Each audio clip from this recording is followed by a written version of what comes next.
পশ্চিমবঙ্গের ব্যবসায়িক পরিবেশ কি সত্যিই সংকটময়?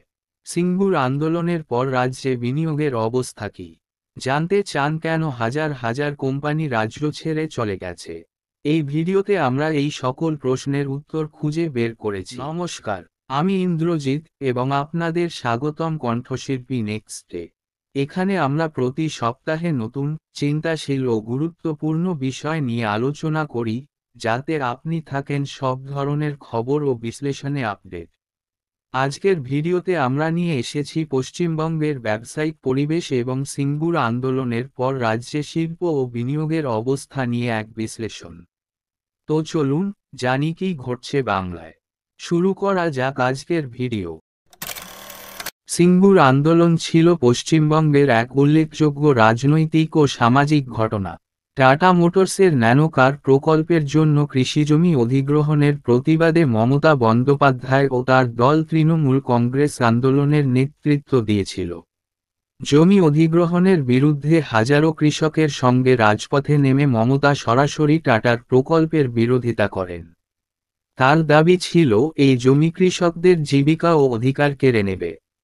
দীর্ঘ ২৬ দিন ধরে আমরণ অনশনের পর সিঙ্গুর আন্দোলন রাজ্যের রাজনীতিতে মমতাকে একটি শক্তিশালী বিরোধী নেতা হিসেবে প্রতিষ্ঠিত করে। এর ফলে ২০১১ সালে তৃণমূল কংগ্রেস পশ্চিমবঙ্গের ক্ষমতায় আসে, যা ৩৪ বছরের বাম শাসনের অবসান ঘটায়। এই লড়াই শুধু মমতার রাজনৈতিক কৌশলের নিদর্শন নয়, বরং কৃষকদের অধিকারের জন্য এক যুগান্তকারী পদক্ষেপ হিসেবে দেখা হয়। তবে শিল্পায়নের পথে সিঙ্গুর আন্দোলনের দীর্ঘমেয়াদী প্রভাব নিয়ে এখনও বিতর্ক রয়েছে। অনেকের মতে এই আন্দোলন রাজ্যে বিনিয়োগের পথ সংকুচিত করেছে, যা ভবিষ্যতের জন্য চ্যালেঞ্জ হয়ে দাঁড়িয়েছে। ২০১৯ থেকে ২০২৪ সালের মধ্যে পশ্চিমবঙ্গ থেকে ২,২২৭টি কোম্পানি তাদের রেজিস্টার্ড অফিস সরিয়ে ভিন রাজ্যে নিয়ে গেছে। এর মধ্যে ৩৯টি নথিভুক্ত কোম্পানি, যারা মূলত উৎপাদন, আর্থিক পরিষেবা, কমিশন এজেন্ট বা ট্রেডিংয়ের কাজে যুক্ত ছিল। এই ঘটনার মূল কারণ নিয়ে স্পষ্ট উত্তর মেলেনি। তবে একাধিক বিশেষজ্ঞ মনে করেন, ব্যবসার অনুকূল পরিবেশের অভাব, প্রশাসনিক জটিলতা, কর ব্যবস্থার অসুবিধা এবং অবকাঠামোগত সীমাবদ্ধতা এই সিদ্ধান্তে প্রভাব ফেলতে পারে। এর পাশাপাশি বাংলা থেকে বিনিয়োগ সরানোর প্রবণতা রাজ্যের অর্থনীতি ও কর্মসংস্থানে বড়সড় চ্যালেঞ্জ তৈরি করেছে। যদিও বিশ্ববঙ্গ বাণিজ্য সম্মেলনের মতো উদ্যোগের মাধ্যমে এই পরিস্থিতি পাল্টানোর চেষ্টা করা হচ্ছে, তা কতটা কার্যকর হবে তা নিয়ে সংশয় থেকে যাচ্ছে। বিশ্ববঙ্গ বাণিজ্য সম্মেলন হল একটি গুরুত্বপূর্ণ ব্যবসায়িক অনুষ্ঠান, যা পশ্চিমবঙ্গ রাজ্য সরকারের উদ্যোগে প্রতি বছর আয়োজিত হয়। এই সম্মেলনের মূল উদ্দেশ্য হল পশ্চিমবঙ্গকে একটি আন্তর্জাতিক ব্যবসায়িক কেন্দ্র হিসেবে তুলে ধরা এবং নতুন বিনিয়োগ আকর্ষণ করা। এখানে রাজ্য, দেশীয় এবং আন্তর্জাতিক উদ্যোগপতিরা একত্রিত হন, যেখানে তারা বিভিন্ন শিল্পের ক্ষেত্রে বিনিয়োগের সুযোগ এবং ব্যবসায়িক পার্টনারশিপ নিয়ে আলোচনা করেন। বিশ্ববঙ্গ বাণিজ্য সম্মেলন সাধারণত বিভিন্ন শিল্প খাতের মধ্যে সংযোগ স্থাপন করতে সহায়ক হিসেবে কাজ করে, যেমন কৃষি, শিল্প, অবকাঠামো, তথ্য প্রযুক্তি এবং পর্যটন। এই সম্মেলনে অংশগ্রহণকারীরা রাজ্যের মধ্যে নতুন প্রকল্প শুরু করার জন্য নানা ধরনের সহযোগিতা, অর্থায়ন এবং প্রযুক্তি বিনিময় সম্পর্কিত আলোচনা করেন।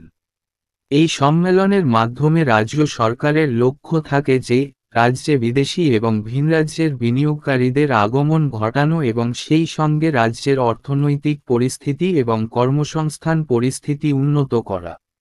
তবে অনেক ব্যবসায়ী এবং পর্যবেক্ষকরা এই ধরনের সম্মেলনের ফলাফল নিয়ে সন্দেহ প্রকাশ করেন, কারণ আগের সম্মেলনগুলিতে যে পরিমাণ প্রতিশ্রুতি ছিল, তার বাস্তবায়ন কখনোই তেমন সফল হয়নি। বিশ্ববঙ্গ বাণিজ্য সম্মেলনের মাধ্যমে পশ্চিমবঙ্গের রাজ্য সরকার আন্তর্জাতিক এবং দেশীয় ব্যবসায়ীদের কাছে রাজ্যের অর্থনৈতিক সম্ভাবনা এবং উন্নয়নমূলক প্রকল্পগুলো তুলে ধরার চেষ্টা করে থাকে, কিন্তু তার সফলতা এবং বাস্তবায়ন সব সময়ে অনিশ্চিত।